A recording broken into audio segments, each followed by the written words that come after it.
हरे कृष्णा कृष्ण कृष्णा हरे हरे, हरे राम राम राम हरे हरे।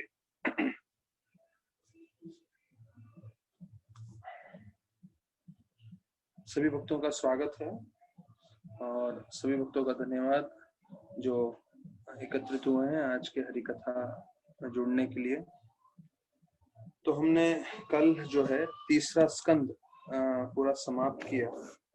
तो मैं आप लोगों को सिर्फ जो है थोड़ा ओवरव्यू देना चाहता था थर्ड कैंटो भागवतम का, पर उससे पहले जो एक बताया जाता है, ये जो जिन्होंने पूरा भक्ति विद्यापीठ सेंटर में भक्ति वेदांत विद्यापीठ सेंटर है, उसमें उन्होंने एक सूत्र बनाया हुआ है जिसे हमें हमेशा ध्यान रखना चाहिए, जिसे वो बोलते हैं 5S। 5S हैं और बोले इस 5S को हम ध्यान रखेंगे तो हमारा भक्ति हमेशा सही मार्ग पे रहेगा। तो ये कौन से 5S हैं? पहला बोलते हैं साधना। तो हमारा साधना जो है वो हमेशा अच्छा रहना चाहिए। तो जिसमें मंगल आरती आता है या सुबह को हम ब्रह्म मुहूर्त में उठ के जप करते हैं और जो है भागवतम कथा सुनते हैं, तो ये हमारे साधना में आता है। तो ये जो साधना है वो हमें जीवन पर्यंत करना है, क्योंकि जिस दिन भी हमारा साधना थोड़ा भी डिस्टर्ब हो जाएगा, हम जपा नहीं करेंगे, कुछ नहीं करेंगे, तो उससे हमारा मन पे तुरंत असर करेगा। और एक दिन भी साधना ठीक न हो तो उससे जो है मन पूरी तरह से जो है इंद्रियों के पीछे बेकाबू हो सकता है। राधानाथ महाराज बताते हैं कि अगर आपने एक दिन भी जो है ध्यान पूर्वक 16 माला नहीं किया तो आप माया के जाल में फंस सकते हैं। तो रोज हमें जितना हो सके अपनी क्षमता अनुसार अच्छे से 16 माला करना चाहिए। एक साधना है। उसके अलावा बताया जाता है स्वाध्याय। स्वाध्याय मतलब जो हम शास्त्र का खुद पठन करते हैं, तो उसमें जो है 5 अंग बताते हैं। एक है श्रवणम, जो हम लोग सब कर रहे हैं, लेकिन उसके साथ आता है मननम, निधि यासनम, पठनम और फिर कीर्तनम। तो मतलब ये देखिए बहुत डिटेल्ड चीज है। तो हम लोग को सिर्फ श्रवणम अभी कर रहे हैं, सुन रहे हैं, तो हमको लग रहा होगा हाँ हम भक्ति कर रहे हैं, पर इससे इस स्वाध्याय में जो है श्रवणम पहला स्तर है और उसके बाद और 4 स्तर आते हैं, मननम, निधियासनम, पठनम और कीर्तनम। तो मननम मतलब रिकलेक्शन। जो आपने श्रवणम किया है आपको जो है याद करने की कोशिश करनी चाहिए, कुछ पॉइंट्स या जो भी आप नोट्स निकाल रहे हैं वगैरह, या श्लोक भी करते हैं, तो ये मननम बहुत आवश्यक है। क्योंकि एक होता है श्रवणम और उसके बाद दूसरा अगर हम मननम करते हैं तो आप रिकलेक्ट करते हैं।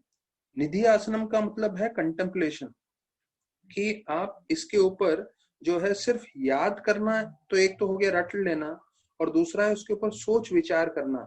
हाँ, कि ये इस दृष्टिकोण में सही है या इसके ऊपर कोई और दूसरे शास्त्रों में भी कुछ वर्णन किया गया है, या गीता के समक्ष में है, या वास्तविक या आज के जीवन में लागू हो सकता है क्या। तो इसे बोलते हैं कंटेम्पलेशन, निधियासनम। और फिर बोलते हैं पठनम। फिर इसको जो है रिसाइट करना चाहिए, कि मतलब बोलना चाहिए उसके बारे में, जिसे कीर्तनम भी हम बोलते हैं। तो ये जो है पूरा स्वाध्याय में आता है। तो पहला हो गया साधना, दूसरा है स्वाध्याय, जिसमें श्रवणम, मननम, निधियासनम, पठनम और कीर्तनम आता है।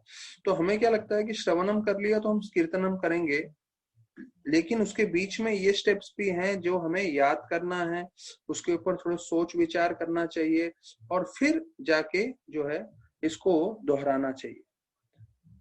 मैंने देखा था कई बार, काफी शुरुआत के दिन थे, 95 94 की मैं बात कर रहा हूँ आपके साथ, 26 साल पहले। यहाँ तक कि भक्ति रसामृत महाराज जो हैं वो जब प्रवचन देने वाले होते थे तो प्रवचन देने से पहले भक्ति रसामृत महाराज तकरीबन तकरीबन पूरा लेक्चर लिख देते थे। तो देखिए ये जो मननम है, निधि आसनम है, पठनम है, वो किस तरह से वो करते थे भक्ति रसामृत महाराज।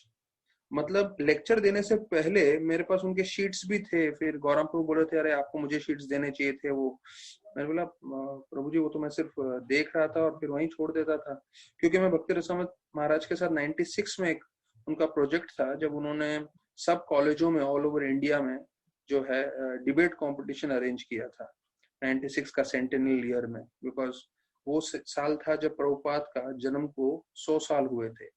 तो प्रभुपाद 1896 में बॉर्न हुए थे, तो 1996 में 100 साल के बाद ये सेंटेनियल उन्होंने मनाया था। तब मैं उनके साथ थोड़ा सेवा में मदद कर रहा था। तो ये जो है मननम, निधियासनम और पठनम भी बहुत जरूरी है कि हम जो श्रवण कर रहे हैं उसको तो याद तो करें ही, और उसमें मनन भी करें, उस पे जो है सोचे विचार भी करें, और उसके बाद जाके जो है हम उसको जो है कीर्तन के रूप में प्रचार कर सकते हैं। तो हमने सिर्फ सुना नहीं है, सुनने के बाद हमने उसको कंठस्थ भी किया है, और कंठस्थ करने के अलावा हमने उस पे जो है विचार विमर्श भी किया है। तो ये पूरी गहराई तक जाता है। नहीं तो फिर ऐसा होगा कि हाँ सुना और फिर बोल दिया, सुना बोल दिया, सुना बोल दिया। तो ये हमें गहराई तक ले जाने के लिए मदद करता है। तो साधना पहला हुआ, स्वाध्याय दूसरा हुआ, तीसरा सेवा। जो हम दिन भर के कार्यों में करते हैं तो हमें सेवा भी जो है महत्वपूर्णता से करनी चाहिए। जैसे महाराज बोलते हैं कि जितना हम अच्छे से सेवा करेंगे उतना अच्छे से हम साधना कर पाएंगे, जितने अच्छे से हम साधना कर पाएंगे उतने अच्छे से सेवा कर पाएंगे। तो ये दोनों एक दूसरे पे निर्भर है। जितना अच्छा से हम दिन भर का कार्य कर रहे हैं तो वो हमारे जपा में हमको असर करेगा, और जितना हम अच्छे से जपा करेंगे तो दिन भर के हम कार्यों में अच्छे से जो है सेवा कर पाएंगे। तो तीसरा हो गया सेवा। फिर बोलते हैं संग। तो ये संग बहुत आवश्यक है। तो हमें कभी भी जो है भक्तों के संग के बाहर नहीं जाना है। तो संग में जब तक रहेंगे तब तक हम सुरक्षित रहेंगे। यहाँ तक कि ये बतलाया जाता है कि जिन भक्तों को थोड़ा भक्ति में मुश्किल भी है, तकलीफ भी है, लेकिन जब वो भक्तों के संग में रहते हैं तो वो हमेशा जो है सुरक्षित रहते हैं, और ऐसे भक्त धीरे धीरे अपने जो मुश्किलें हैं उसको भी पार कर जाते हैं और एकदम स्थिर बन जाते हैं। और दूसरी ओर को एकदम स्थिर भक्त है जो अच्छे से मंगल आरती कर रहा है, जो है माला कर रहा है, श्रवण कर रहा है, लेकिन अगर वो संग में नहीं रहता है या संग का उसको मूल्य नहीं मालूम है, तो वो भक्त जो है बाहर जा सकता है भक्ति के। और ये हमने इतने सालों में कई बार देखा भी है ऐसा होते हुए। तो ये मेरा ही नहीं, कई भक्तों का अनुभव है। तो हमें हमेशा भक्तों के संग में रहना है, और भक्तों के संग में रहने से हम हमेशा सुरक्षित रहेंगे। और विशेष रूप से कोई आपके जो मित्र स्तर पे हैं उनका जो संग है वो और आवश्यक है, क्योंकि जो आध्यात्मिक जगत में जो मित्र होते हैं वो लोग आपको कभी भी कुछ भी बोल देंगे। अर्थात अगर समझ लीजिए आपका जो है साधना अच्छा नहीं चल रहा है या कुछ भी आप गलत कर रहे हैं, तो बिना हिचक के, क्योंकि वो आपके मित्र हैं, वो बोल देंगे। आपसे जो नए भक्त हैं, आपके जो बाद में आए हैं, वो लोग नहीं बोल पाएंगे क्योंकि वो आपको सीनियर देखेंगे। और जो सीनियर डिवोटीज होते हैं, जो शिक्षा गुरु वो रहते हैं, तो वो जो है बहुत सोच समझ के बोलते हैं। वो फीडबैक इस तरह से देते हैं कि सामने वाले को बुरा ना लगे। लेकिन जो मित्र होते हैं वो लोग किसी चीज की परवाह नहीं करते हुए तुरंत बोल देते हैं। तो इसलिए संग जो है बहुत आवश्यक है। तो हमें पूरे जीवन भर आगे चलने के लिए संग अति आवश्यक रहेगा। और उसके बाद ये जो सबसे मुख्य पॉइंट है, साधना हो गया, स्वाध्याय हो गया, सेवा हो गया, संग हो गया, और मुख्य है सदाचार। सदाचार मतलब ये आपका व्यवहार क्या है, आपका बिहेवियर क्या है। तो वो बहुत महत्वपूर्ण करता है। हम इतनी भक्ति कर रहे हैं, पर भक्ति करने के बाद हमारा अंत में जो है हम कैसे बोल रहे हैं, हमारा जो है आदान प्रदान कैसे है, हमारी मानसिक सोच कैसे है, तो ये बहुत मायने रखता है। क्योंकि पूरी दुनिया हमको इस्कॉन के भक्त के हिसाब से देखती है। तो हमारा बोलना, हमारा कार्य जो है बहुत महत्वपूर्ण है कि ये इसके साथ समन्वय रखे। अर्थात जो हम भक्ति कर रहे हैं, भक्ति के साथ साथ हमारा जो है कैरेक्टर बहुत महत्वपूर्ण है बनाए रखना। तो इस्कॉन में बहुत बड़ा लोगों को झटका लगता है जब वो देखते हैं कि इनका चरित्र जो है, जो प्रचार कर रहे हैं उसके हिसाब से नहीं है। तो मतलब हो सकता है कि हमारे कंडीशनिंग है, हमारे अनर्थ हैं, तो इसलिए हमें ये जो ऊपर के 4 हैं वो अच्छे से करना है और प्रार्थना करते रहना है, साधना करना है, स्वाध्याय, सेवा, संग, जिससे हमारा सदाचार जो है वो पूरा शुद्ध हो जाए। जैसे चैतन्य महाप्रभु बोले कि एक सफेद कपड़े में एक छोटा सा भी दाग होगा तो पूरी तरह से दिखता है वो सभी लोगों को।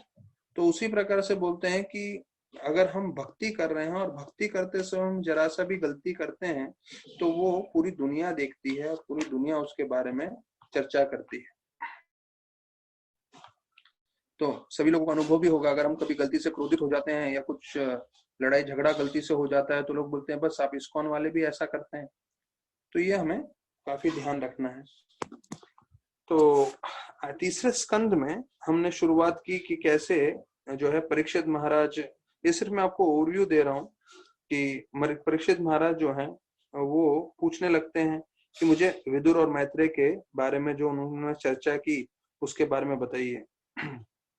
और विदुर जी ने कई प्रश्न पूछे थे मैत्रेय को, ऋषि को, तो उसके बारे में जो है बताया जाता है। बहुत सारे विषयों पे ये जो 33 अध्याय हमने चर्चा किया उस पे चर्चा हुई है, जैसे सृष्टि का निर्माण, फिर समय, फिर परिवार, सांख्य, भक्ति, अष्टांग योगा, ज्ञान योगा, कर्म योगा, इन सब के बारे में विस्तार रूप में चर्चा किया। आध्यात्मिक जगत, भौतिक जगत, नरकलोक, उसके बारे में बताया। और फिर बताया जाता है कि कैसे विदुर जी उद्धव जी से मिलते हैं और जो है उद्धव जी से उसका चर्चा हम करेंगे थोड़ा।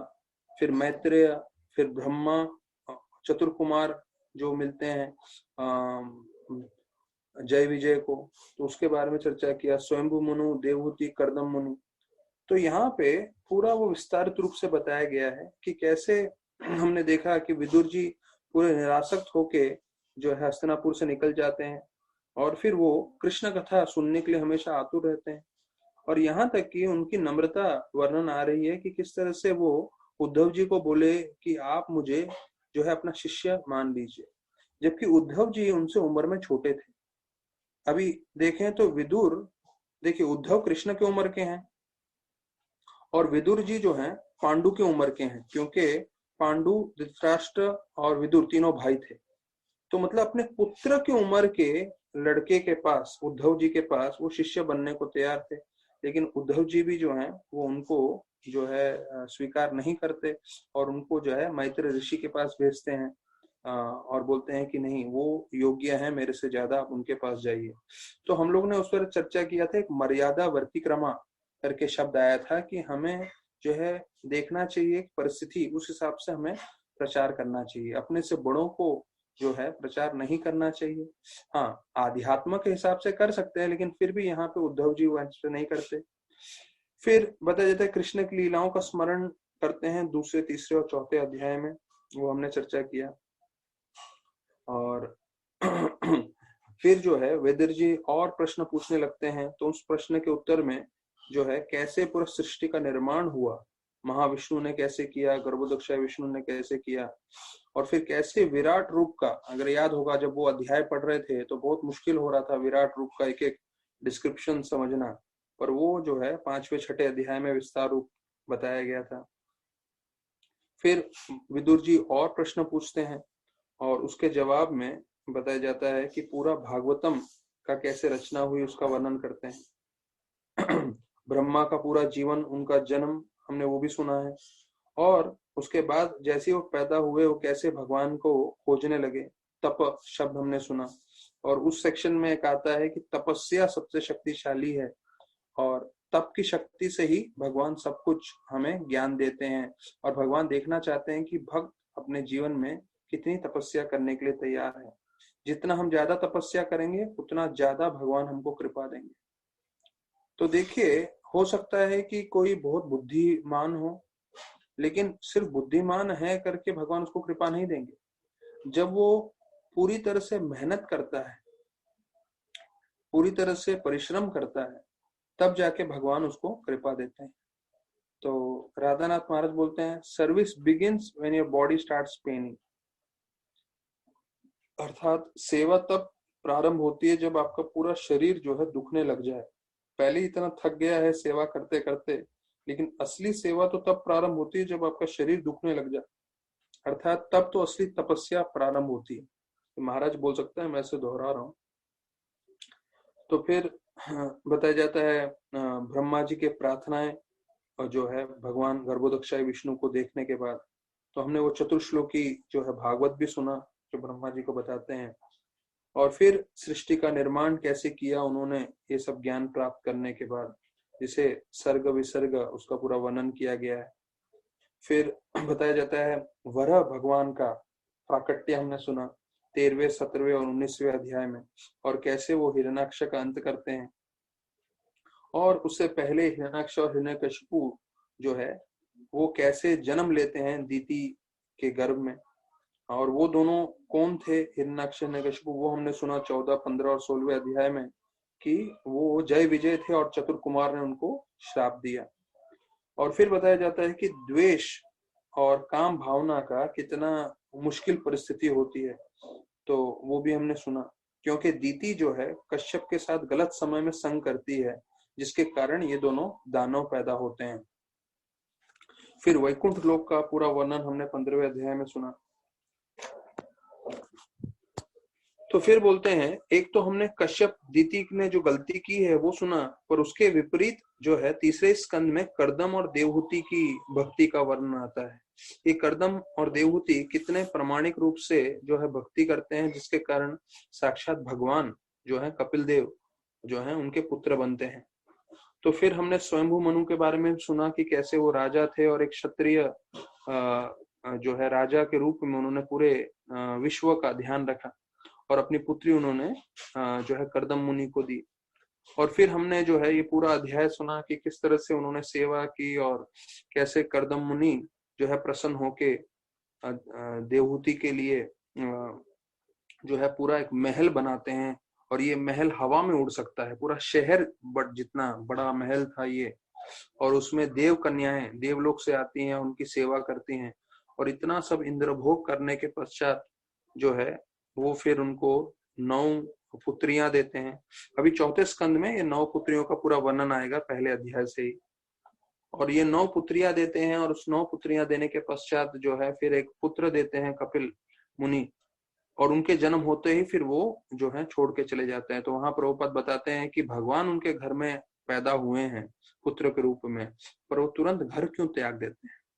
और प्रभुपाद जवाब देते हैं क्योंकि वो सिखाना चाहते थे हर जीव का सबसे महत्वपूर्ण कार्य ये है कि वो आध्यात्म को सबसे ज्यादा जो है महत्वपूर्णता दे। फिर काल पुरुष संस्कृति अर्थात ये जन्म मृत्यु का जो पूरा चक्कर है, वो फिर सांख्य का पूरा जो सिद्धांत है वो सबसे 30, 31, 32 जो अध्याय 3 अध्याय हैं उसमें इतना स्पष्ट रूप से जो है वर्णन किया गया है। कैसे हम लोग ने इतने दिनों में आखिरी दिनों में चर्चा किया, बच्चा गर्भ से रहता है और उस समय से जो तकलीफ होती है मृत्यु तक, और मृत्यु के बाद नरकलोक में क्या होता है, पूरा विस्तारित रूप से वर्णन किया है ये लास्ट 30, 31, 32 चैप्टर में। और फिर जो है प्रार्थनाएं देवहूति का 33वें अध्याय में, और उसके साथ जो है पूरा श्रीमद् भागवतम का 3रा स्कंद हमने समाप्त किया। अगर आज भी हम उसके जो महत्वपूर्ण श्लोक हैं उन पर चर्चा करेंगे तो इतना जो है रसमय 3रा स्कंद रहा है। उम्मीद करते हैं सभी भक्तों को आनंद आया होगा पूरे से 3रे स्कंद में। तो एक भक्त ने मुझे, आदित्य प्रभु ने बताया है कि एक्चुअली जितने भी हमने लेक्चर्स किए हैं उसका उन्होंने पूरा काउंट करके दिया है। उन्होंने बताया कि 175 लेक्चर्स 176 लेक्चर्स हुए हैं 3रे स्कंद को समाप्त करने के लिए, मतलब उसमें चर्चा करने के लिए, और दूसरे स्कंद के लिए 74 लेक्चर्स और पहले स्कंद के लिए 45 लेक्चर्स। तो इतने तकरीबन इसका काउंट करें तो अभी तक 300 लेक्चर्स हो चुके हैं 3रे स्कंद भागवतम तक पहुंचने के लिए। अभी हम 4थे में पहुंचे हैं। तो प्रभुपाद को एक बार पूछा गया, एक भक्त ने, प्रभुपाद मुझे आशीर्वाद दीजिए कि मैं आपके शिक्षण पालन कर सकूं, मुझे आशीर्वाद दीजिए कि मैं आपका शिक्षण, आपका इंस्ट्रक्शंस फॉलो कर सकूं। तो जो प्रभुपाद बोले कि मेरा आशीर्वाद ही मेरा इंस्ट्रक्शंस है, अब प्रभुपाद बोले कि मैं जो इंस्ट्रक्शंस दे रहा हूँ वो ही मेरा आशीर्वाद है, और बोले अभी आपके ऊपर है कि आपको मेरा आशीर्वाद स्वीकार करना है कि नहीं। देखिए, प्रभुपाद एक आचार्य हैं, गुरु हैं, तो वो कैसे स्पष्ट रूप से बता रहे हैं कि मेरा आशीर्वाद क्या है। वो है मेरे शिक्षण, जो हम लोग जो है पूरा दिन, जब भी हमारा कथा चलता है, पूरा 1 घंटा हम प्रभुपाद के अलग अलग शिक्षण सुन रहे हैं। और फिर प्रभुपाद ने बोला अभी आपके ऊपर है, आपको इस शिक्षण स्वीकार करना है कि नहीं। तो ये बहुत महत्वपूर्ण विषय है कि हम पे है कि हम कैसे भक्ति करते हैं। ज्ञान तो पूरा है, जैसे मैं बताता हूँ, स्कूल में जो है कई बच्चे होते हैं, लेकिन एक बच्चा फर्स्ट आता है और एक बच्चा जो है फेल हो जाता है। तो इसका कारण क्या है? सबको मालूम है कि जो फर्स्ट नंबर आया है उसने बहुत मेहनत की है, और जो फेल हुआ है उसने कभी किताब खोला ही नहीं, पढ़ा ही नहीं, कुछ मेहनत किया ही नहीं।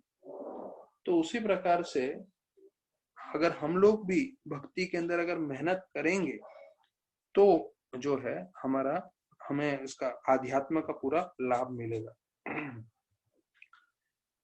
तो बताया जाता है, देखिए अभी आने वाले महीने में कार्तिक आने वाला है, कार्तिक का महीना। तो बोलते हैं भगवान राम जब जो है रावण को मारते हैं, तो वो सिर्फ एक दिन का जो है ये होता है फेस्टिवल, जिसे दशहरा बोलते हैं।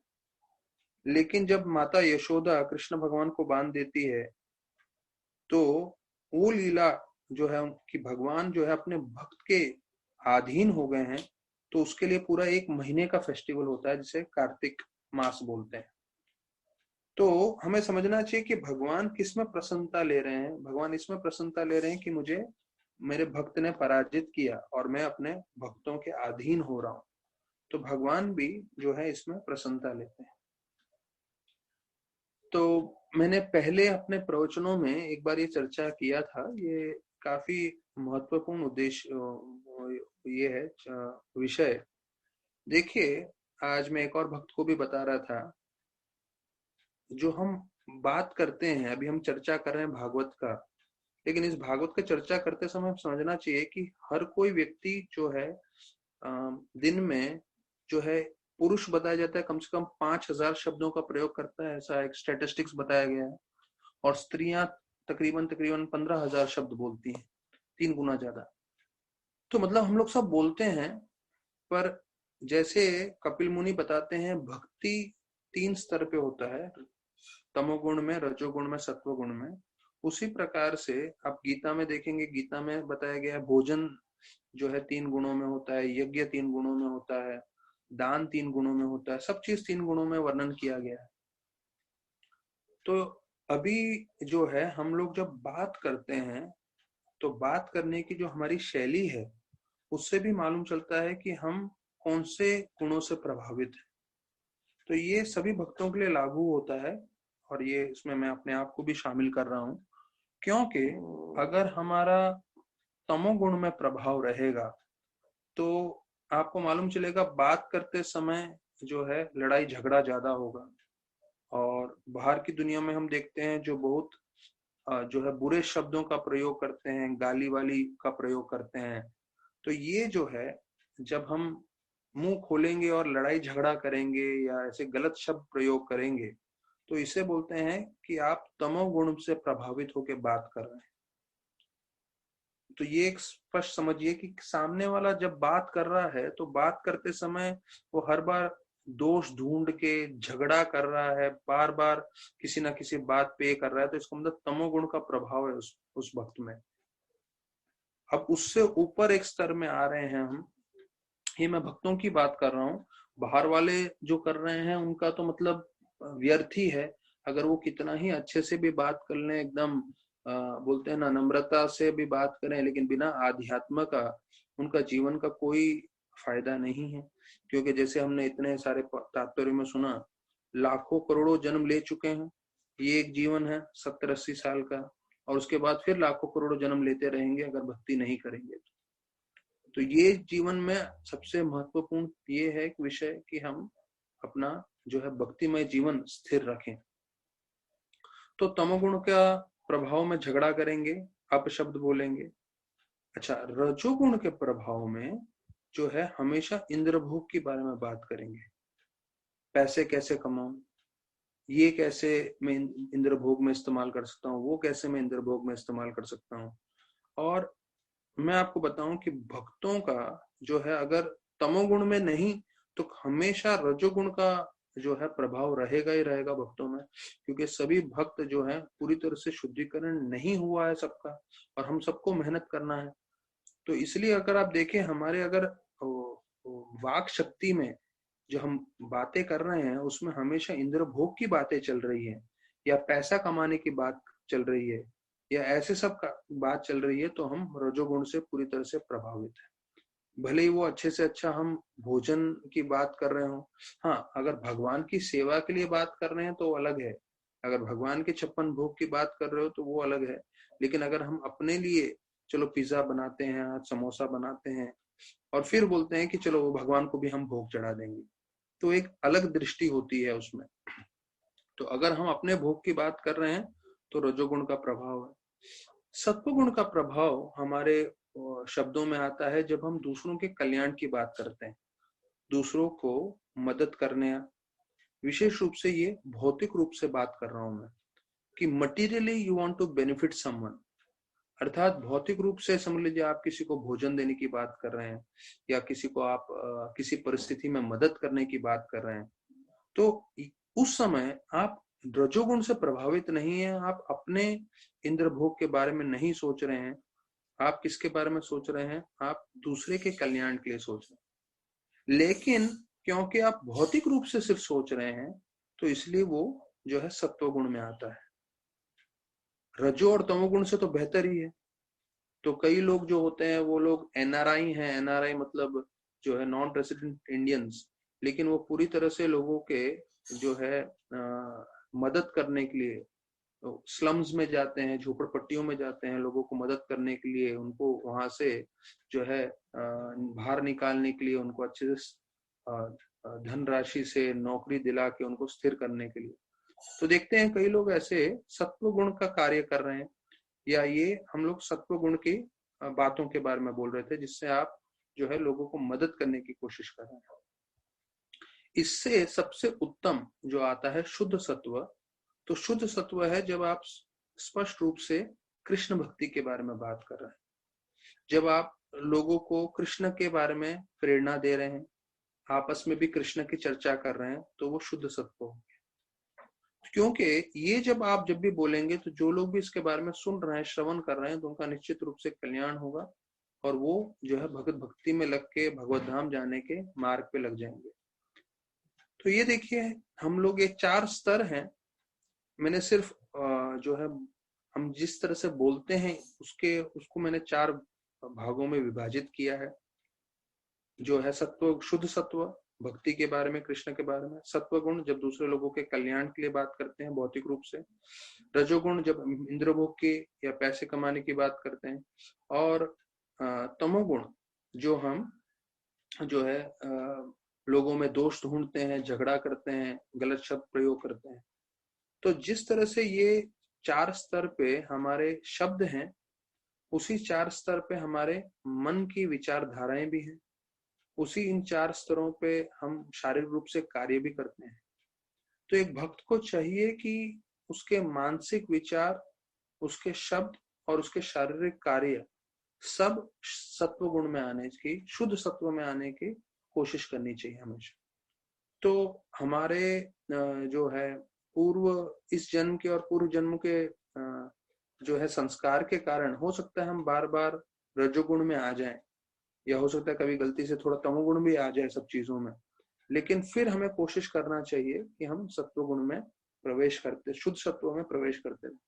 क्योंकि जहां तक कोई मैंने देखा है जो भक्त होते हैं वो ज्यादा सत्व गुण का करते होंगे पर इतना ज्यादा नहीं, क्योंकि उनको मालूम है कि सबसे महत्वपूर्ण है आध्यात्म का ज्ञान देना, आध्यात्मिक भक्ति देना। तो अगर वो किसी को कुछ देंगे भी तो वो भोजन नहीं होगा, वो प्रसाद होगा। तो उस हिसाब से जो भक्त होते हैं वो हमेशा शुद्ध सत्व की ओर भी लगे रहते हैं।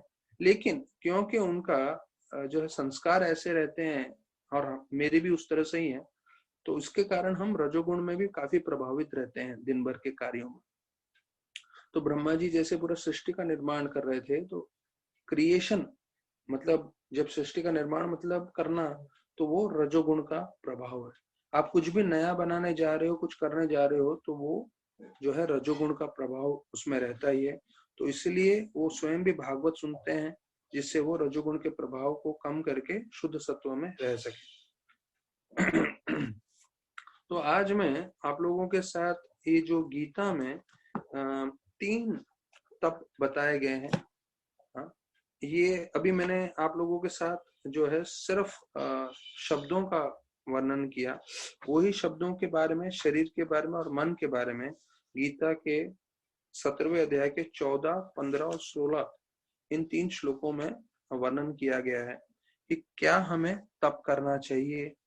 तो ये एक शरीर के लिए क्या तप है, शब्दों के लिए क्या तपस्या है और मन के लिए क्या तपस्या है, ये हमने शायद सुना होगा, पढ़ा होगा, और मैंने भी कई बार बोला हुआ है अपने जो है प्रवचनों में।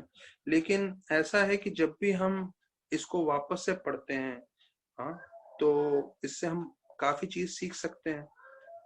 तो पहला है देव द्विज, ये शरीर के लिए तपस्या क्या है।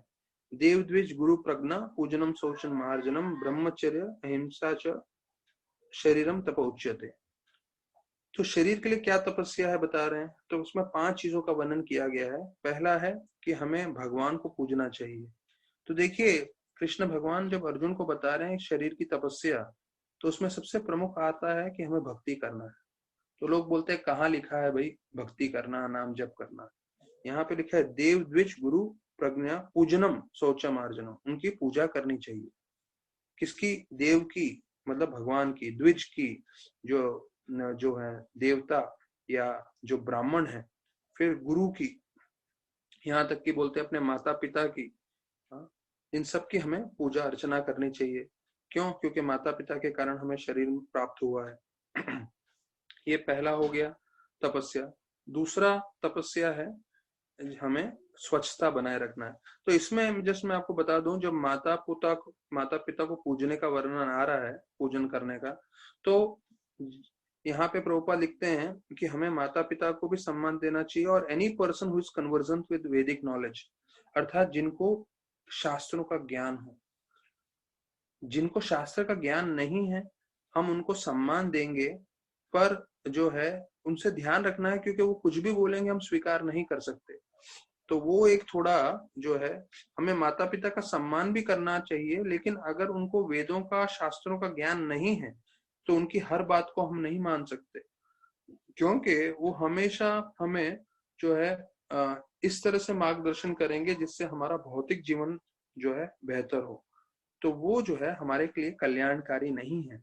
तो वो हमें बात का ध्यान रखना है, सम्मान पूरा देना है, पर वो जो बोल रहे हैं वो पूरी तरह से मानने की आवश्यकता नहीं।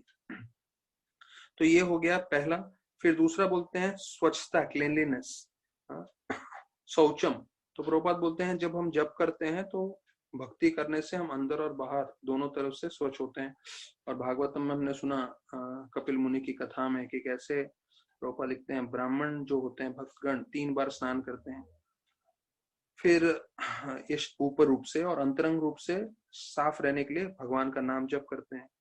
फिर बोलते हैं सिंप्लिसिटी, सरलता। अब ये सरलता का शब्द जो है, मैं बता रहा हूँ, जब आप वापस से पढ़ते हैं, मैंने तकरीबन 20 साल से ये श्लोक पढ़ रहा हूँ, लेकिन आज वापस से पढ़ा जब आप लोग को थोड़ा बताना था, तो ये चीज मेरे दिमाग में वापस से बैठ गया। प्रभुपाद बता रहे हैं कि जो एक भक्त होता है वो सरल होता है। सरलता मतलब, प्रभुपाद बोल रहे हैं सरलता मतलब जब शास्त्र में जो बोला है वो वही करता है, शास्त्र में जो नहीं बोला है वो नहीं करता है, ये है सरलता। देखिए सरलता का जो है क्या परिभाषा क्या बता रहे हैं प्रभुपाद, कि मतलब ये मैंने बोला हुआ है दोनों चीजें कि हाँ हमें सरल रहना चाहिए जीवन में, और ये भी बताया गया है कि शास्त्रों में जो बताया गया है वही हमें करना चाहिए। शास्त्रों में अगर अनुमति नहीं दे रहे हैं किसी चीज का तो उसे नहीं करना चाहिए। लेकिन इन दोनों का संबंध इस श्लोक में आता है। प्रभुपाद बता रहे सरलता मतलब जो शास्त्रों में बताए वो हमें करना है, और जो शास्त्र में नहीं बताए वो नहीं करना है। तो कभी भी कोई कार्य कर रहे हैं तो उससे पहले 1 सेकंड सोच सकते हैं, अगर शास्त्रों में अनुमति दी गई है तो हमें करना चाहिए। फिर बताया गया है ब्रह्मचर्य का पालन करना चाहिए। ये जो है पहला हुआ भगवान की पूजा करना, भक्ति करना, दूसरा है स्वच्छता, तीसरा है सरलता, चौथा है ब्रह्मचर्य। तो ब्रह्मचर्य में प्रभुपाद फिर बताते हैं कि विवाह के अंदर ही संग करना चाहिए, उसके बाहर नहीं करना चाहिए, तो उसे भी ब्रह्मचर्य कहलाते हैं। और अहिंसा की नॉन वायलेंस, किसी के साथ हिंसा नहीं करना चाहिए।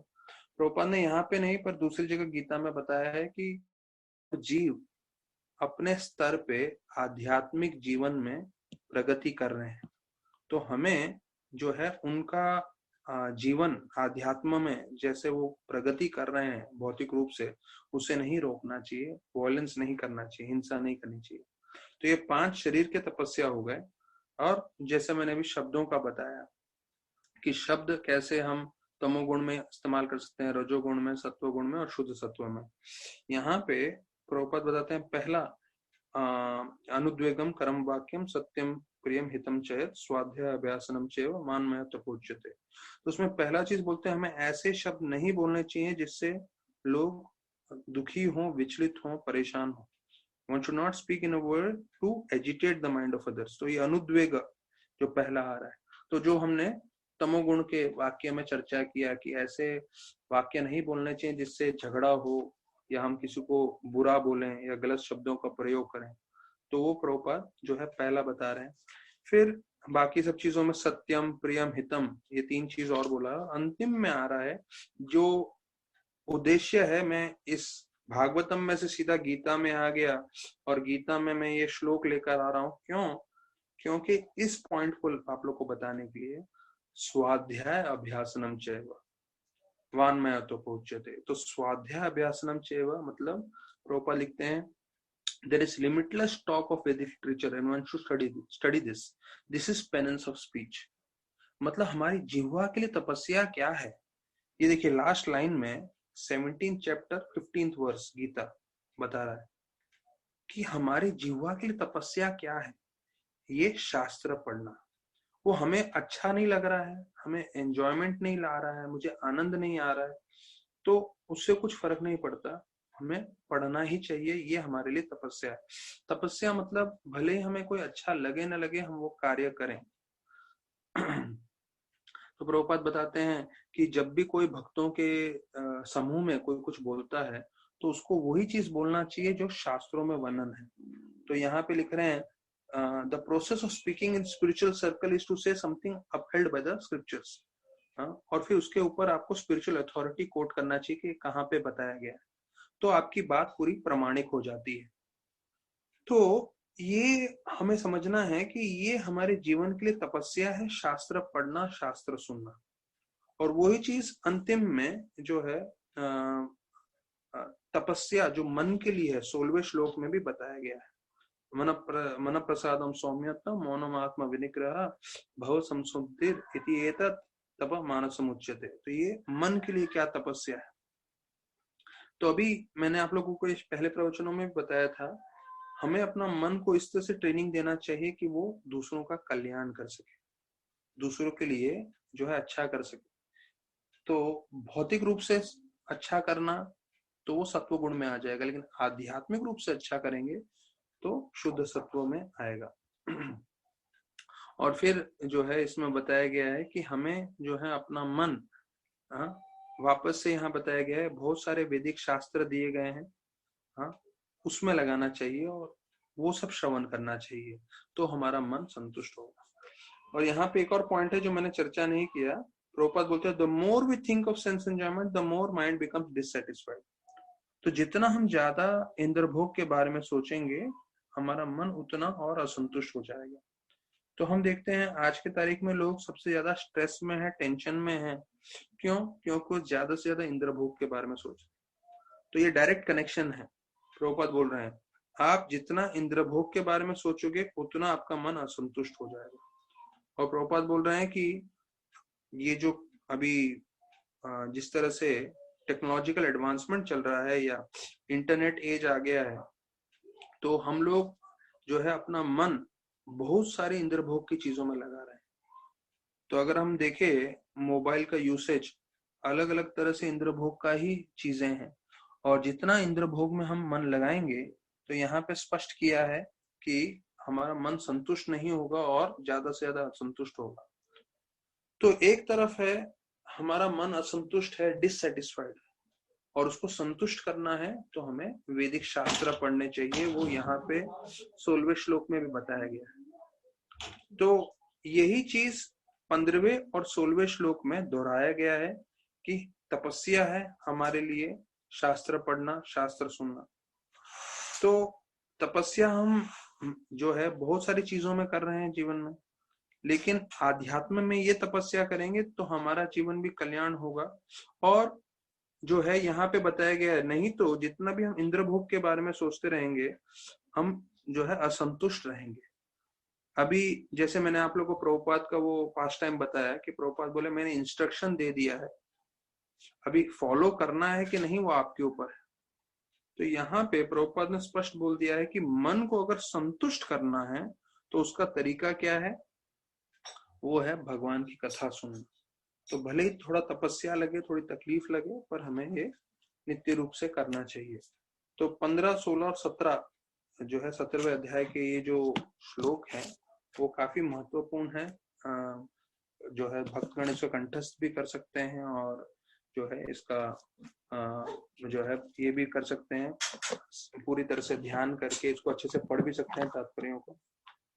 तो अभी चौथा स्कंद आज से हमें प्रारंभ करना है। तो चौथा स्कंद के बारे में जो है मैं आपको थोड़ा ओवरव्यू दे देता हूँ। तो चौथे स्कंद में बताया जाता है कि शिव के बारे में, भगवान शिव का वर्णन आने वाला है। जो है दूसरे अध्याय से भगवान शिव और दक्ष के बीच में जो हुआ वो कार्य बताएंगे। फिर इसमें ध्रुव महाराज का कथा आने वाला है, नारद जी जैसे उनको शिक्षण देते हैं। फिर महाराज अंग और पृथु महाराज प्रचेता, तो इन सब का वर्णन आने वाला है। और इन सब ने कैसे जो है भक्ति की है उसके बारे में पूरा हम विस्तार में सुनेंगे चौथे स्कंद भागवतम में। और फिर बोलते हैं कई लोगों ने गलतियां की हैं चौथे स्कंद में, तो किन लोगों ने क्या क्या गलती की वो हम विस्तार पूर्वक देखेंगे। नाम के लिए दक्षा है जो शिव भगवान से द्वेष करते थे, सुरुचि हैं जिन्होंने महाराज ध्रुव का जो है अपमान किया था, फिर वेन है, इंद्र है, प्रश्नि भरी हैं। तो ये सब जो है जिन्होंने गलतियां की हैं तो उसके बारे में हम विस्तार पूर्वक सुनेंगे, जिससे हम अपने जीवन में ये सब गलतियां न दोहराएं। तो और जिन्होंने अच्छे से भक्ति की है उससे हम सुन के अपनी भक्तिमय जीवन को भी आगे बढ़ाएंगे। और कई भक्तों के प्रार्थनाएं हैं जैसे ध्रुव, पृथु महाराज और प्रचेता, तो इन सब के जो है हम प्रार्थनाएं भी सुनेंगे। और यहाँ पे आते हुए इस चौथे स्कंद में रुद्र गीत वो भी आने वाला है। जैसे हमने भगवत गीता सुना है वैसे रुद्र गीता ये 24वें श्लोक में आने, 24वें अध्याय में आएगा, तो वो भी हम चर्चा करेंगे। तो प्रार्थनाओं में बोल रहा हूँ, तो सब प्रार्थनाओं में भगवान जो है शिव का पूरा एक पाठ है, तो वो भी हम करेंगे। और सारे के सारे जो महान भक्त हैं कैसे वो कृष्ण कथा सुनने के लिए, वो भी भक्तों के संग में कैसे आतुर रहते हैं। तो मैं आईवेस का भक्तों को जो प्रवचन दे रहा था लास्ट संडे को, तो उसमें मैंने पृथु महाराज का 20वां अध्याय का जो है मैंने श्लोक लिया था और बताया था कैसे वो बोल रहे हैं कि मुझे लाखों कान चाहिए श्रवण करने के लिए। भगवान साक्षात उनके सामने खड़े हैं और भगवान बोलते हैं मांगो क्या वर मांगते हो। तो भगवान के सामने वो क्या वर मांग रहे हैं कि मुझे लाखों कान चाहिए श्रवण करने के लिए। तो ये सब हम प्रार्थनाएं सुनेंगे। मैं जस्ट आपको ओवरव्यू बता रहा हूँ कि कैसे जो हम कथा सुन रहे हैं ये सबसे शुद्ध भक्त जो हैं, जो भगवान के अवतार भी हैं, वो भगवान से यही मांग रहे हैं कि हमें कथा सुनने का अवसर दीजिए। तो ये हमारे पे बड़ी कृपा हुई है जो हमें भागवत कथा सुनने को मिल रहा है। तो यहाँ पे फिर बताया गया है कि कैसे राज ऋषि हैं जिन्होंने पूरा जो है देश या पूरा विश्व जो है उन्होंने संभाला, जिसमें जो है उत्तानापाद, ध्रुव, अंग, पृथु और प्रश्निभरी और प्रचेता, इन सब का वर्णन आ रहा है कि उन्होंने पूरी जिम्मेदारी लेके अपना पूरा राज्य संभाला, साथ साथ भक्ति की। तो ये भक्तों के लिए थोड़ा मुश्किल परिस्थिति हो जाती है जब बोलते हैं भक्ति करनी है, लेकिन भक्ति करते करते जो है ये सब कार्य भी करने हैं। तो इन्होंने तो पूरा का पूरा पूरा का पूरा राज्य संभाला, और राज्य संभाल के जो है उन्होंने ये किया। तो ये बहुत महत्वपूर्ण है समझना हम लोग के लिए कि अगर हमें थोड़ा बहुत जिम्मेदारी संभालनी पड़े, तो लोगों ने तो पूरा राज्य संभाला है, तो उसके सामने ये तो बहुत कमी है। फिर वर्णन आता है कि कई माताओं का वर्णन है, स्त्रियों का जिन्होंने जो है बहुत उत्तम रूप से भक्ति की है। उनका नाम है अनुसुईया, सती और सुनीति, अर्ची, वैदर्भी। तो इन सब लोगों का भी वर्णन आता है इसमें, तो उसका बारे में भी हम चर्चा करेंगे विस्तार पूर्वक। फिर आत्मा जो है वो कैसे दूसरे शरीर में जाती है, और उसके बारे में ये पुरंजन की कथा में हम सुनेंगे। और कई कई जो भक्त हैं उन्होंने एक एक विशेष गुण का वर्णन किया है। ऐसे कई भक्त हैं जिनमें बहुत सारे गुण हैं, लेकिन किसी किसी भक्त में जो है हम एक एक गुण का सिर्फ चर्चा कर रहे हैं, और जब उनके अध्याय में आएंगे तब हम और चर्चा करेंगे विस्तार में। जैसे दक्ष, वो क्रोधित हो जाते हैं, वो द्वेष करते हैं शिव से, जिसके कारण उनका पूरा यज्ञ का भी नाश होता है, उनकी मृत्यु भी हो जाती है।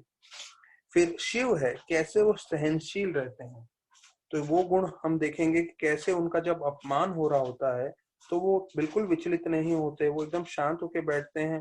और जब बहुत सारे लोग जो हैं उधर एक दूसरे को श्राप देने लगते हैं, तो चुपचाप बिना कुछ बोले शिव भगवान जो हैं वो वहां से निकल जाते हैं। सती माता गलती करती हैं, शिव भगवान उनको बोलते हैं आप मत जाइए अपने पिताजी के यज्ञ में, तो वो नहीं सुनती हैं और वो गलती करती हैं, और उस गलती के परिणाम से उनको अपना शरीर त्यागना पड़ता है। तो डिसओबीडियंस मतलब जो गुरु ने बोला उसको स्वीकार न करें, या पति जो बोले उसे स्वीकार न करें, तो कितना जो है नुकसान हो सकता है। फिर ब्रह्मा जी ने कैसे जिम्मेदारी ली पूरे सृष्टि का।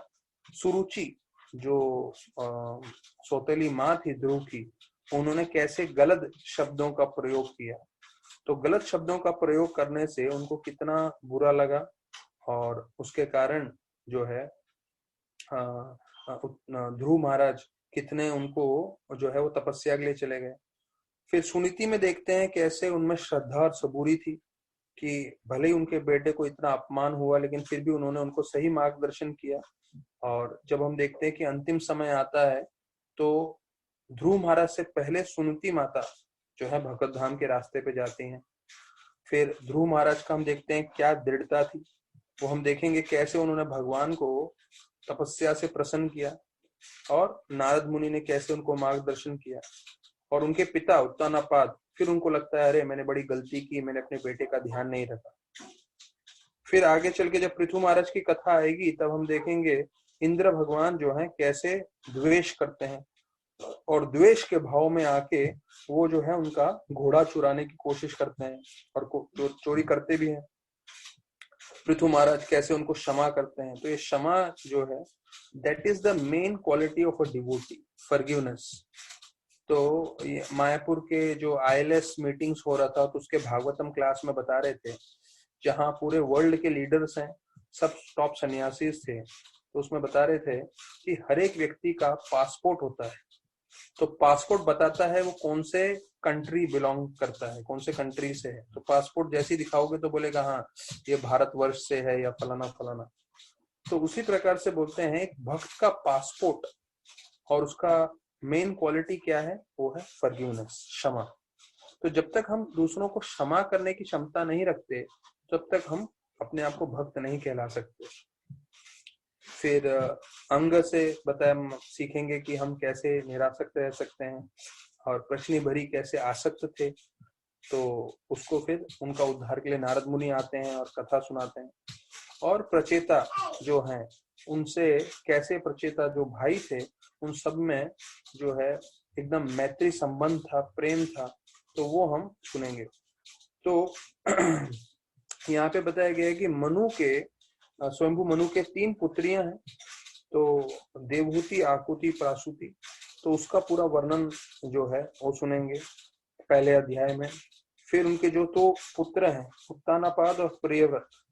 तो उत्तानापाद के जो पुत्र हैं ध्रुव, तो उसका पूरा कथा चलने वाला है। तो वो प्रियव्रत का जो है 5वें स्कंद में आएगा। तो 5वें स्कंद में पहले से 15 अध्याय जो है फिफ्थ कैंटो के पहले 15 चैप्टर्स प्रियव्रत के हैं बारे में चर्चा होगा। और उत्तानापाद के बारे में जो है ये जो हम 4th कैंटो चर्चा कर रहे हैं उसमें आने वाला है। फिर बताया जाता है कि देवहूति के जो 9 पुत्रियां हैं उनका पूरा विवाह किनसे हुआ था, तो उसका पूरा आएगा वर्णन। और अनुसुईया को 3 जो है पुत्र प्राप्त हुए जिनका नाम था दत्तात्रेय, सोम, दुर्वास, तो उसका पूरा वर्णन करेंगे। तो ये जो है सती कैसे शिव से उन्होंने विवाह की और उनको कोई बच्चे नहीं थे और उन्होंने समय से पहले जो है अपना शरीर त्यागा। तो जैसे ही ये सुनते हैं शरीर से पहले शरीर त्यागा, तो उसके ऊपर जो है प्रश्न पूछते हैं और फिर मैत्रेय ऋषि बताने लगते हैं दूसरे अध्याय में, दूसरे से 7वें अध्याय तक जो है पूरी तरह से वर्णन आने वाला है कि सती ने अपना शरीर क्यों त्यागा और शिव और दक्ष में जो है क्या मतभेद हुआ था। तो वो पूरा वर्णन है। तीसरे चौथे अध्याय में कैसे वो जो है अग्नि में प्रवेश करती है और क्योंकि वो दक्षा उनका जो है अपमान करते हैं। और फिर जो है 5वें अध्याय में आने वाला है कि विदर्भ शिव भगवान एक दानव को प्रकट करते हैं अपने शक्ति से, जो जाके दक्षा को मार देता है और पूरा उनका जो यज्ञ है वो समाप्त कर देता है। क्यों? क्योंकि उन्होंने उनके कारण उनकी भार्या सती का जीवन अंत हो गया। तो फिर बताया जाता है कि ब्रह्मा और बाकी सब जो है शिव को मनाने जाते हैं, वो 6ठे अध्याय में आएगा। और 7वें अध्याय में कैसे भगवान शिव सबको क्षमा करते हैं, दक्ष को वापस अपना उनका जीवन देते हैं, बकरी का सर देते हैं, तो वो पूरा इसमें आने वाला है। फिर जो उत्तानापाद के जो जीवन के बारे में है उनके पुत्र ध्रुव का, तो वो आगे आने वाला है। तो यहाँ पे बताया गया है कि 8वां और 9वां जो अध्याय है वो बताते हैं कि कैसे उन्होंने अपना पूरा राज जो है पाठ ध्रुव को दे दिया उत्तानापाद ने, और पूरा उसका वर्णन आ रहा है जो कि कैसे ध्रुव महाराज गोदी में बैठना चाहते थे, उसका हम पूरा विस्तार करेंगे चर्चा। और उसमें सुरुचि जो है उसमें बोलती है कि नहीं आप नहीं बैठ सकते, और वो ध्रुव महाराज को बहुत बुरा लगता है और वो रोते हुए अपनी माता सुनीति के पास जाते हैं और माता सुनीति बोलती है कि आपको विष्णु की भक्ति करनी चाहिए। और फिर भगवान की भक्ति करते हुए नारद मुनि उनको मार्गदर्शन करते हैं और भगवान दर्शन देते हैं। फिर आगे देखते हैं कि कैसे उनके भाई जो है ध्रुव के उत्तम, उनको जो है यक्ष मार देते हैं। तो यक्ष मारने के बाद जो है वो बदला लेने के लिए यक्ष से जो है अलकापुरी जाते हैं और वहां फिर कुबेर जी को प्रसन्न करते हैं और ध्रुव महाराज 36,000 साल तक जो है पूरा राजपाट करते हैं। तो ये 12वें अध्याय में। फिर 13वें अध्याय में जो है अंग और वेन के बारे में वर्णन आएगा कि कैसे अंग जो है एक प्रामाणिक राजा थे और बताया जाता है कि उनके पुत्र थे वेन, और वेन इतने क्रूर थे कि वो अपने आप को भगवान जानना चाहते थे। तो इसलिए जो है उधर के जितने भी साधु संत थे उन्होंने क्या किया, वेन को जो है उसको उसका अंत कर दिया, उसको मार दिया। तो क्यों मार दिया? जिससे जो है वो और जो है ब्राह्मणों को परेशान ना कर सके। तो वो सब हम चर्चा करेंगे 13वें और 14वें अध्याय में। और फिर उनके शरीर से जो है वो मिश्रण करते हुए जो है उनका जितना भी उनमें अशुद्धि थी तो उसके रूप में बहुका आते हैं, और जो उनका अच्छा भाग था उसमें से पृथु और अर्ची आते हैं। तो पृथु भगवान विष्णु भगवान के अंश हैं, तो उसका चर्चा होगा महाराज पृथु और अर्ची का। तो ये जो है वो फिर 15वें अध्याय से 23वें अध्याय तक ये चलने वाला है पूरा। पृथु महाराज की कथा आने वाली है और उसके अंदर कैसे वो जो 100 अश्वमेध यज्ञ करने वाले हैं, तो इंद्र को लगता है ये मैं इंद्र का पदवी लेने वाला है, और वो अलग तरीके से आके वो चुरा लेते हैं घोड़े को, और उसके कारण बहुत सारे अपसंप्रदाय प्रारंभ होते हैं, क्योंकि इंद्र जो है एक साधु का कपड़ा पहनकर आते हैं और उस घोड़े को चुरा लेते हैं। तो वहां से वर्णन आता है कि उस समय से कि कैसे कई लोग जो है ढोंगी के रूप में साधु का कपड़ा पहनेंगे, वास्तविक रूप में वो साधु नहीं है। तो वो पूरा चर्चा होगा 15वें अध्याय से लेके 23वें अध्याय तक, जिसमें पृथु महाराज की प्रार्थनाएं होंगी। और उसमें ये भी बताया जाता है कि पृथु महाराज एक बार धरती पे क्रोधित हो जाते हैं, क्योंकि धरती माता अनाज नहीं देती है। तो इसलिए नहीं दे रही थी क्योंकि वेन जैसे क्रूर राजा थे, तो इसलिए उन्होंने सब अनाज जो है अपने अंदर रखे थे। तो फिर महाराज पृथु के कहने पे जो है वो सब कुछ जो है धरती माँ वापस से देने लगती हैं। तो वो पूरा जो है विस्तार पूर्वक चर्चा आने वाला है 4थे स्कंद में। तो और अंतिम में 23वें अध्याय में है कि पृथु और अर्ची दोनों भगवत धाम चले जाते हैं, वो 23वें अध्याय में है। 22वें अध्याय में बोलते हैं जो है चतुर कुमार वो पृथु महाराज से मिलने आते हैं, तो उनको कैसे वो अभिनंदन करते हैं, उनकी सेवा करते हैं, और उनका जो वार्तालाप है चतुर कुमार और पृथु महाराज का, वो हम चर्चा करेंगे।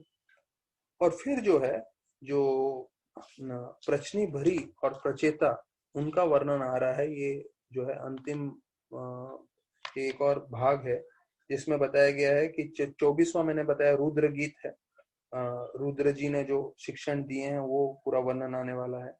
और 25 से 29वें अध्याय में जो है नारद मुनि ने प्रचेतास को जो ज्ञान दिया था, तो उसका पूरा वर्णन आ रहा है। जो प्रश्नी भरी के 10 पुत्र हैं उनको प्रचेता बोलते हैं, और प्रचेता को नारद मुनि ने जो शिक्षण दिए वो 25 से 29वें अध्याय में है। तो पूरा कहानी और वो सब है। और फिर जो है ऐसे करते हुए पूरा शिक्षण आगे बढ़ेगा। तो फिर बताया जाता है जो रुद्र गीत था वो 10,000 साल तक जो है प्रचेता चर्चा करते हैं और उसका चर्चा करने के बाद जो है भगवान उनसे बहुत प्रसन्न होते हैं और पूरा उनको आशीर्वाद देते हैं। तो 30वें अध्याय में है। और प्रचेता फिर मरीसा के साथ विवाह करते हैं और जो है नारद मुनि के शिक्षण के द्वारा वो भक्ति करते हुए पूरी तरह से आत्म साक्षात्कार प्राप्त करते हैं। वो है 31वां अध्याय। तो ये पूरा विस्तार पूर्वक जो है हम चर्चा करने वाले हैं, पर उसका ओवरव्यू मैंने आपको आज दे दिया कि आपको मालूम चल जाए कि आने वाले दिनों में हम क्या चर्चा करने वाले हैं। तो विशेष रूप से मैंने प्रभुपाद के तात्पर्य और जो है पाठ तो मेरा स्टार्ट हो गया है, पर रोज हम इतना भागवत कर रहे हैं तो इसलिए मैं बोला थोड़ा आज लाइट रहने के लिए जो है दूसरी चीजों के ऊपर चर्चा करते हैं। तो अभी राधानाथ महाराज के कुछ शिक्षण मैं आपको बता दूं, जिससे उसके बाद हम प्रभुपाद के जो है लीलामृत में भी जाएंगे। तो राधानाथ महाराज बताते हैं फ्री टाइम भक्तों के लिए अच्छा नहीं है। कभी भी हमारे पास खाली समय नहीं होना चाहिए। खाली समय मतलब हम माया में पड़ सकते हैं। हमें हमेशा व्यस्त रहना चाहिए, बिजी रहना चाहिए। तो खाली समय जो है हमारे लिए अच्छा नहीं है, ये राधानाथ महाराज बताते हैं। फिर महाराज बोलते हैं कई भक्त जो है कंप्लेन करते हैं, किसी न किसी चीज का जो है नुक्स ढूंढते हैं या शिकायत करते हैं। तो महाराज बोलते हैं complaining is the past time of the mind immersed in selfishness. हमें कभी भी किसी समय भी कंप्लेन नहीं करना चाहिए। कुछ भी परिस्थिति है उसे हमें सहन करना चाहिए। फिर राधानाथ महाराज बताते हैं do double seva and pray to the Lord to come last. अर्थात सेवा करें जितना ज्यादा हो सकता है, लेकिन हमें ये भी भगवान से प्रार्थना करना चाहिए कि सेवा करते हुए हम सबके सामने नहीं आना चाहते, हम सबसे पीछे आना चाहते हैं। अर्थात हमारी कोई इच्छा नहीं है कि हम जो है मान सम्मान स्वीकार करें। जैसे इंग्लिश में बोलते हैं we should do for the right cause not for applause. Applause मतलब ताली मारना। तो हम ये नहीं चाहते कि लोग हमारी जो है गुणगान गाएं। हम ये चाहते हैं कि भगवान देखे, भगवान संतुष्ट होने चाहिए, और उसके लिए हमें डबल सेवा करनी चाहिए। जितनी हम सेवा कर रहे हैं बढ़ा दें, डबल कर दें। और करते हुए हमारा मानसिक विचार क्या रहना चाहिए, हम सबसे पीछे रहना चाहते हैं। फिर बोलते हैं महाराज, अगर हम अच्छे से हियरिंग और चैंटिंग कर रहे हैं तो बाकी सब चीजों का अपने आप जो है ध्यान रख लिया जाएगा। अगर हम अब पूरा ध्यान लगा रहे हैं श्रवण करने में और जो है चैंटिंग करने में, तो everything else will be taken care of. तो फिर महाराज बताते हैं 3 स्तर होते हैं भक्तों के। ये भी महत्वपूर्ण है हमें जानना। 3 स्तर होते हैं। तो ये है, पहला स्तर है जिसे बोलते हैं हिपोक्रेट। हिपोक्रेट मतलब भक्ति में है लेकिन भक्ति का ढोंग जैसा कर रहे हैं, पीछे से 4 नियमों का उल्लंघन हो रहा है, इंद्र भोग हो रहा है और सबके सामने जो है भक्त बन के घूम रहे हैं। तो ये है हिपोक्रेट, महाराज बताते हैं, ये तीसरा स्तर है। उसके ऊपर का स्तर आता है ऑनेस्ट। ऑनेस्ट मतलब ईमानदार भक्त। अगर गलती होता है तो वो आके अपने गुरु को बताता है, शिक्षा गुरु को बताता है और अपनी गलती से जो है बचने की, अपने आप को सुधारने की कोशिश करता है, मेहनत करता है, लेकिन इसको ईमानदार बोलते हैं। मतलब ये जो तीसरा स्तर है हिपोक्रेट, जिसे दोगला भी बोलते हैं हम हिंदी में, उससे बढ़कर है। लेकिन महाराज बोले सबसे उत्तम भक्त है इंटीग्रिटी वाला, अर्थात वो कभी भी किसी भी नियम में उल्लंघन नहीं करता, चाहे कितना भी परिस्थिति हो। तो धीर पुरुष मतलब वो है जिसके सामने इंद्रभोग की वस्तु हो पर वो बिल्कुल विचलित ना हो, उसे धीर पुरुष बोलते हैं। तो वही चीज इंग्लिश में इंटीग्रिटी बोलते हैं कि इंटीग्रिटी वाला भक्त होगा तो कभी जो है किसी भी हालत में कोई भी अपने नियम कॉम्प्रोमाइज नहीं करेगा। तो पहला है इंटीग्रिटी, दूसरा है ऑनेस्ट भक्त, कम से कम ईमानदार तो है, अगर गलती होता है तो कम से कम जो है उस पर सुधारने की कोशिश कर रहा है, तो वो दूसरे स्तर पे है। और तीसरा हिपोक्रेट, गलती हो रहा है लेकिन उसके बाद भी जो है वो कंटिन्यू करते जा रहा है, तो वो प्रामाणिक नहीं है। तो ये 3 स्तर का वर्णन किया गया है। और कल हम जो है 4था स्कंद भागवतम चर्चा करेंगे, क्योंकि अभी 4थे स्कंद में आ रहे हैं। तो प्रभुपाद की लीला जो है वो भी हम चर्चा कर सकते हैं। अभी मैं चर्चा करने के लिए खोल के बैठा हूं, पर आज जो है जैसे 4 धाम का दर्शन, 30 धाम का दर्शन होने वाला है। आज मेलकोटे जो है साउथ का एक जगह है, तो उसके बारे में वर्णन हो रहा है। तो मैं चाहूंगा कि अभी 5 ही बजे हैं, हार्डली 3-4 मिनट ऊपर हुए हैं, तो जिन भक्तों को अब हम आज थोड़ा जल्दी समाप्त कर रहे हैं, जिससे भक्तगण अगर मेलकोटे मतलब साउथ का एक जगह है जहाँ पे हम लोग गए नहीं हैं, तो शुभ विलास प्रभु जिन्होंने कांची पूर्ण के बारे में बताया था, जहाँ उनका जन्म हुआ है, कैसे वरदराज जी विग्रह हैं और वरदराज वर देने में सबसे बड़े राजा हैं, इसलिए उनको वरदराज बोलते हैं। तो वैसे ही मेलकोटे जहाँ भगवान विष्णु के अलग अलग अवतार हुए हैं, और हम मेलकोटे शायद गए नहीं होंगे या हो सकता है भविष्य में जाएं, पर आज का समय है जब पूरा कथा हम सुन सकते हैं हिंदी में। तो अभी 5 बजे प्रारंभ हो गया है, तो मैं चाहूंगा सब भक्तगण उसको भी सुन सकते हैं और उसमें जुड़ सकते हैं। तो इसलिए आज थोड़ा जल्दी हम प्रवचन रोक रहे हैं। बहुत बहुत धन्यवाद सभी भक्तों का। कल सुबह 5 बजे जपा में और 4 बजे कथा में जुड़ेंगे। हरे कृष्णा।